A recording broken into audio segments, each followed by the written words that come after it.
देखिए, गठबंधन धर्म का पालन करना किसी भी राजनीतिक संगठन के लिए बड़ा महत्वपूर्ण होता है। मैं बहुत स्पष्ट यह मानता हूं कि गठबंधन दो भाइयों के बीच का वह पारस्परिक समायोजन है जिसमें दोनों ही एक दूसरे के हितों का ख्याल रखते हैं। झारखंड मुक्ति मोर्चा ने 2015 के चुनाव में अपने सहयोगी दल राष्ट्रीय जनता दल की मदद करने के उद्देश्य से भी प्रयास किया।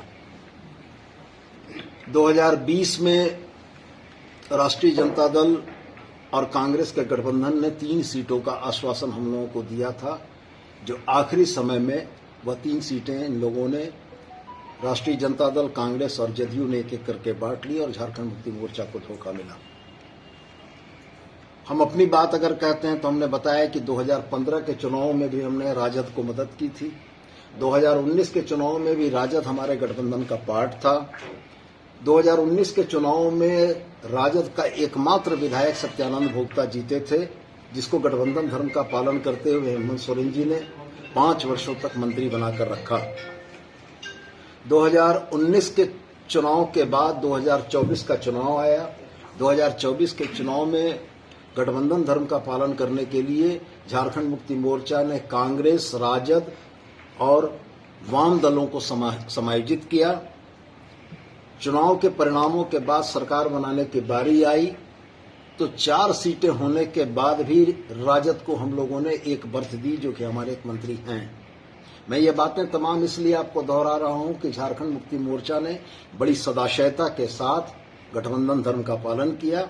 इसके बदले बिहार की राजनीति में 2025 में जो धोखा हम लोगों को मिला है, ये निश्चित रूप से झारखंडी भावना को आहत करने वाला है। और मैं आपके सामने बड़े स्पष्ट रूप से यह कहता हूं कि झारखंडी चेतना को दिया हुआ धोखा झारखंड की मानसिकता और झारखंड के लोग नहीं भूलते हैं। हम निश्चित रूप से प्रतिकार करेंगे और हम निश्चित रूप से उनको यह बताएंगे कि झारखंड मुक्ति मोर्चा एक बड़ी ताकत है, इस देश के आदिवासियों की एक मजबूत आवाज है, और अगर इस देश के आदिवासियों की उस मजबूत आवाज को दबाने की कोशिश की गई है तो निश्चित रूप से इसका खामियाजा उन तमाम लोगों को भुगतना पड़ेगा। झारखंड में आरजेडी गठबंधन दल में अब रहेगा या नहीं रहेगा? पार्टी निश्चित रूप से आने वाले समय में महागठबंधन के राजनीतिक दलों के क्रियाकलाप के आधार पर समीक्षा करेगी और संगठन के प्लेटफॉर्म पर, पार्टी के प्लेटफॉर्म पर समीक्षा के उपरांत मुक्ति मोर्चा के राजनीतिक हितों के जो अनुकूल होगा उसके अनुरूप निर्णय करेगी। और ये निश्चित रूप से मुक्ति मोर्चा के राजनीतिक हितों के साथ साथ झारखंडी हितों के भी अनुकूल होगा। बिहार में क्या रोल रहेगा अब बिहार के चुनाव में? बिहार के चुनाव में झारखंड मुक्ति मोर्चा किसी भी तरीके से सक्रिय राजनीति में नहीं है। हम वहां के किसी भी राजनीतिक कार्यक्रमों में भागीदार नहीं हैं। क्या आरजेडी और कांग्रेस को सबक सिखाया जाएगा बिहार के चुनाव में? मैं यह स्पष्ट मानता हूं कि अगर सक्रिय भागीदारी मेरी नहीं है तो वैसी स्थिति में झारखंड मुक्ति मोर्चा को चाहने वाले और जिस तबके का प्रतिनिधित्व झारखंड मुक्ति मोर्चा करता है, वह मतदाता भी इस बात को बड़ी गंभीरता से देख रहे हैं कि किस तरीके का राजनीतिक छल का शिकार झारखंड मुक्ति मोर्चा को बनाया गया। इसका जवाब वहां की जनता देगी। और मैं पुनः दोहराकर आपसे यह कहता हूं कि पार्टी संगठन की तरफ से माननीय मुख्यमंत्री के निर्देश पर 7 तारीख को यानी 7 अक्टूबर को मैं पटना गया था अपने सहयोगी विनोद पांडे जी के साथ। हम 2 लोगों की इस टीम ने जाकर राष्ट्रीय जनता दल के शीर्ष नेतृत्व के साथ मुलाकात की थी।